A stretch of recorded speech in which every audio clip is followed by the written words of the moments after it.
పశ్చిమ గోదావరి జిల్లా నరసాపురం జనసేన ఎమ్మెల్యే బొమ్మిడి నాయకర్ ప్రత్యేక ఆకర్షణగా నిలిచారు. తన కుల వృత్తిని గౌరవిస్తూ మత్స్యకార వేషధారణలో అసెంబ్లీకి వచ్చారు. తొలిసారిగా అసెంబ్లీకి వచ్చిన ఆయన చేప బుట్టల వల చేతపట్టి అసెంబ్లీలో అడుగుపెట్టారు. 930 కిలోమీటర్ల సుదీర్ఘ సముద్ర తీరం ఉన్న ప్రాంతం ఆంధ్రప్రదేశ్లో తమ జాతికి ప్రభుత్వం అన్ని విధాలా అండగా ఉంటుందని ధీమా వ్యక్తం చేశారు. కూటమి ప్రభుత్వం మత్స్యకార జీవితాల్లో కొత్త వెలుగులు నింపుతుందని అంటున్న బొమ్మిడి నాయకర్తో మా Amaravati bureau chief Yedukondalu face to face. Narasapuram Janasena MLA Bommidi Nayakar ఆయన వృత్తిపరంగా ఆయన వేషధారులు వచ్చారు. వారి మాట్లాడుతూ తెలుసుకుందాం. ఏంటి సార్ ఈ విధంగా రావడానికి ఏంటి ప్రత్యేకత? ఏమండి, వాళ్ళ పవిత్రంగా కొలుచుకునే ఒక దేవాలయంగా చూసుకునే అసెంబ్లీకి మరి మత్స్యకార సోదరులకు కూడా అవకాశం ఇవ్వడం కూడా మేము చాలా అదృష్టంగా భావిస్తున్నాం. మరి ఏదైతే మత్స్యకార సోదరులు రాష్ట్ర వ్యాప్తంగా 974 కిలోమీటర్లు ఉన్న సంగతి అందరికీ తెలిసిందే. మరి అలాంటి పరిస్థితుల్లో మూడో వ్యక్తి అసెంబ్లీలో కూడా అడుగు పెడుతున్నారు. వాళ్ళ ఏదైతే పవన్ కళ్యాణ్ గారి ఆశీస్సులతో మరి గతంలో మేము ఆ రోజున ఓడిపోయిన నరసాపురంలో మరొకసారి పవన్ కళ్యాణ్ 24లో మత్స్యకార సోదరులు అవకాశం ఇవ్వడం కూడా మేము అదృష్టంగా భావిస్తూ మరి ఈ రోజు అసెంబ్లీలోకి అడుగు పెడుతున్నందుకు ఒక మత్స్యకార సోదరుగా మేమందరూ కూడా మరి రాబోయే రోజుల్లో ప్రతి మత్స్యకార సోదరుడికి ఈ కూటమి అండగా ఉండి వారి అభ్యున్నతికి మరి ముందుకు వెళ్లే విధంగానే ఈ కూటమి ఉంటుందని చెప్పి తెలియజేసుకుంటే మరి మేము కూడా ఒక మత్స్యకారుడికి నాకు అవకాశం కల్పించారు. రాబోయే రోజుల్లో మత్స్యకార సోదరులకి న్యాయం జరిగే విధంగానే మేమందరం కూడా ముందుకెళ్తామని చెప్పి ఈ సందర్భంగా తెలియజేస్తారు. అసెంబ్లీ గేటే తాకనప్పుడు 100% స్ట్రైక్ రేట్ తో దూసుకొచ్చారు. ఎలా ఉంది?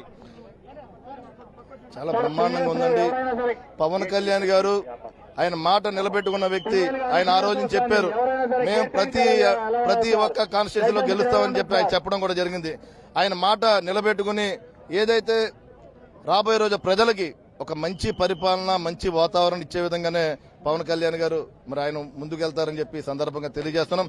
అదేవిధంగా పవన్ కళ్యాణ్ గారు 2019లో జనసేన పార్టీని పెట్టిన తర్వాత కూడా మరి ఆ రోజున మేము అధికారంలో లేకపోయినా సరే ఒక మత్స్యకార వికాస విభాగం రాష్ట్ర వ్యాప్తంగా ఏర్పాటు చేసి దాని చైర్మన్ గా నన్ను పెట్టడం, అదేవిధంగా వారికి అండగా మరి ఆ రోజున 217 జీవో మీద కూడా మరి పవన్ కళ్యాణ్ గారు లక్షలాది మందితో నరసాపురం నియోజకవర్గంలో సభ ఏర్పాటు చేసి వారికి ఆ 217 జీవోకి మరి వ్యతిరేకంగా మరి ఆ రోజు పవన్ కళ్యాణ్ గారు కూడా మరి పోరాటం చేయడం జరిగింది.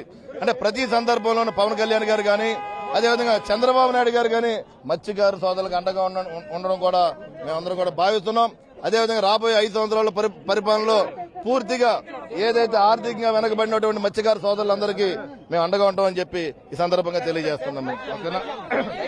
ఇది మొత్తం మీద చూస్తే ఇటు బొమ్మిడి నాయకర్ తన వృత్తిపరమైనటువంటి వేషధారులలో ఇక్కడికి వచ్చారు. చేప అలాగే వల బుట్టతోటి ఇక్కడికి వచ్చి అసెంబ్లీలో అందరినీ ఆశ్చర్యపరిచినటువంటి పరిస్థితి. అయితే మత్స్యకారులను ఖచ్చితంగా ఆదుకోవాలంటూ కూడా ఆయన చెప్తున్నటువంటి పరిస్థితి. ఇప్పటికే ఏదైతే 930 కిలోమీటర్ల విస్తీర్ణం కలిగినటువంటి మత్స్యకారుల యొక్క జీవనోపాధి మీద ఈ ప్రభుత్వం ఖచ్చితంగా సానుకూలంగా ఉంటుందని, అలాగే పవన్ కళ్యాణ్ ఇచ్చినటువంటి ఈ యొక్క వాగ్దానాన్ని కూడా ఆయన నిలబెట్టుకుంటారంటూ కూడా చెప్తున్నటువంటి పరిస్థితి కనిపిస్తుంది. మొత్తం మీద బొమ్మిడి నాయకర్ ఏదైతే జనసేన నుంచి నరసాపురం నియోజకవర్గం నుంచి భారీ మెజార్టీతో గెలుపొందినటువంటి ఆయన కొద్దిసేపటి క్రితమే ఆయన కుల వృత్తి పరంగా ఇక్కడ ఆయన వేషధారుల్లో ఒక చేప బుట్ట అలాగే వల చేతి పట్టుకుని ఇక్కడికి అసెంబ్లీ ప్రాంగణంలోకి వచ్చినటువంటి పరిస్థితి.